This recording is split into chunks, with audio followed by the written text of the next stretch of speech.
All right, let's take a look back at this day in history, because it was on this day 27 years ago when long-term capital management, one of the most lauded and opaque hedge funds ever created, was forced into a $3.5 billion bailout.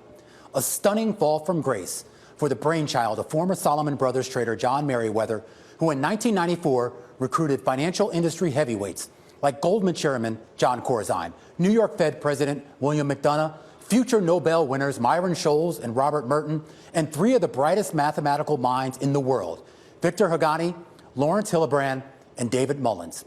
It was the Wall Street equivalent of an NBA all-star team. That brainpower was the secret sauce behind the fund's quant models that sought to exploit the presumed convergence in spreads between risk-free and risky assets. Buy the risky assets the model showed would appreciate, while simultaneously betting against the risk-free assets that were supposed to fall in value. That strategy, it was wildly successful. 21% annualized returns after fees in year one, 40% returns in year two and in year three. But it was in year four, 1998, where things went terribly wrong. The lingering effects of the 1997 Asian financial crisis had already made global investors skittish, testing long-term capital management's risk parameters.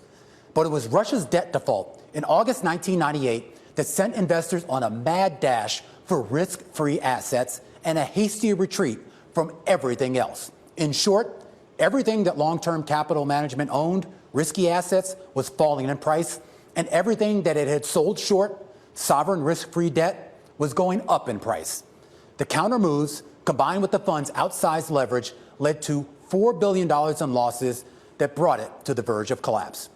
It was only the mutual self-interest of the fund's lenders and a bit of nudging by the Federal Reserve that forced the heads of 14 Wall Street banks to ante up the money for a rescue, though the fund would eventually be liquidated a couple years later.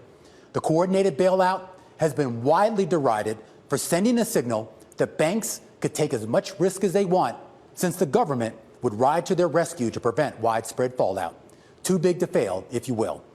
A historical marker that likely paved the way for the U.S. bank bailouts that would come a decade later in 2008. Bailouts that fundamentally reshaped Wall Street, Main Street, and Washington alike in ways that we're still wrestling with today.